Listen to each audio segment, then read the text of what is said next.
श्रीराम. साधक हो, सध्या आपण सोमवार ते शनिवार श्री ब्रह्मचैतन्य गोंदवलेकर महाराज यांच्या परंपरेतील साखरखेर्डा येथील संत परमपूज्य श्री प्रल्हाद महाराज यांचे श्री देवीदास अमृत मोहोरील लिखित संक्षिप्त चरित्राचा आस्वाद घेत आहोत. तसेच रविवारी श्री महाराजांच्या काही भक्तांचे अनुभव ऐकणार आहोत. इसवी सन 1972 वरुणराजाचा कोप होऊन पावसाचा नसल्यामुळे महाराष्ट्रात सर्वत्र दुष्काळ पडला होता.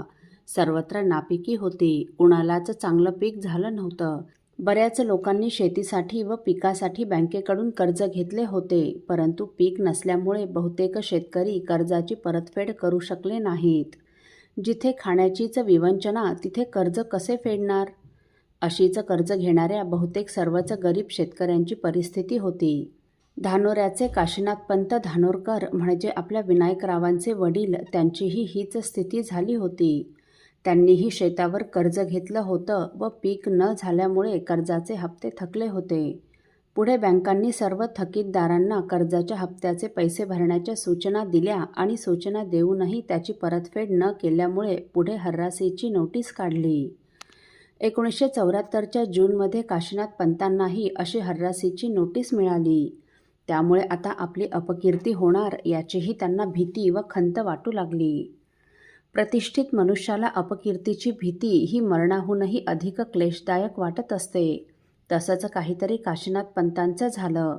त्यांना काय करावं काहीच सुचेनासं झालं आणि चित्ताच्या अस्वस्थतेमुळे त्यांना त्या दिवशी रात्री बऱ्याच उशिरापर्यंत किंचित मात्र झोप लागली नाही आणि उत्तर रात्री किंचित झोप लागताच ही अद्भुत घटना घडली. श्री महाराजांनी त्यांना दर्शन देऊन त्यांचं समाधान केलं व प्रपंचाची तळमळ करू नये म्हणून उपदेश केला. श्री महाराज म्हणाले, प्रपंच हा मूळचाच सडक्या धोत्रासारखा फाटकाच. त्याला इकडून शिवावे तर तिकडे फाटतो आणि तिकडून शिवावे तर इकडे फाटतो. मग त्यातून आमची गरिबी. तरीही सुईदोरा मजबूत ठेवावा व तू फाटत जा, मी शिवत जाईन, मी हळहळ करणार नाही असे म्हणावे.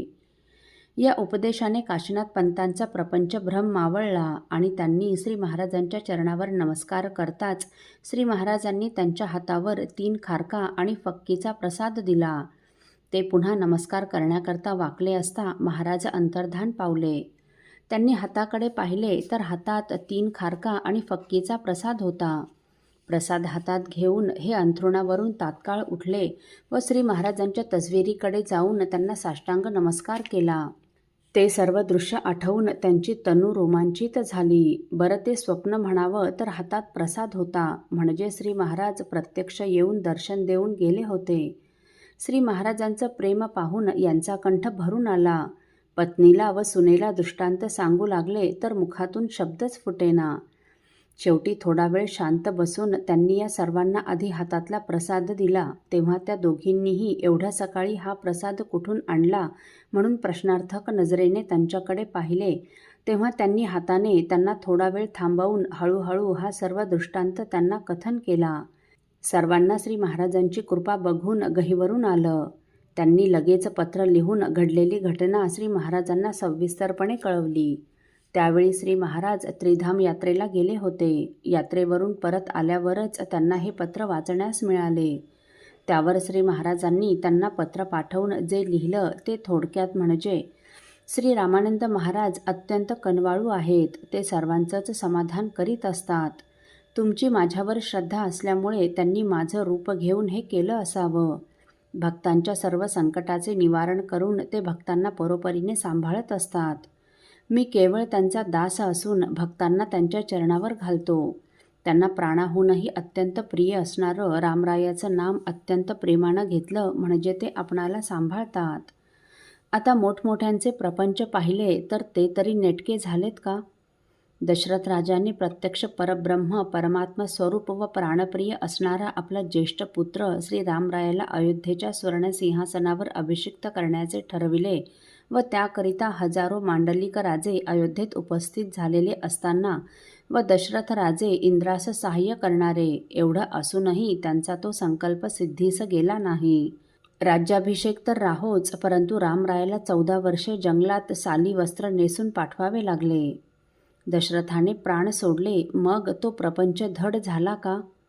श्री समर्थ म्हणतात, संसार मुळीच नासका, विवेके करावा नेटका, नेटका करिता फिका होत जातो. तरी विचार करून असावे आणि हा विचार नामस्मरणाच्या पायावरच टिकतो, तेव्हा अखंड नामात असावे व त्यावरच जबरीने भर ठेवावा. खरं म्हणजे त्यावेळी श्री महाराजच प्रगटले होते, परंतु त्यांनी सर्व कर्तेपण श्री रामानंद महाराजांनाच दिले. कुठल्याही गोष्टीचं कर्तेपण ते स्वतःकडे कधीच घेत नसत. असो, साधक हो, परमपूज्य श्री प्रल्हाद महाराजांच्या शिष्या तीर्थस्वरूप लक्ष्मीबाई मोहरील जालना यांच्या संबंधित माहिती आपण पुढील भागात ऐकणार आहोत.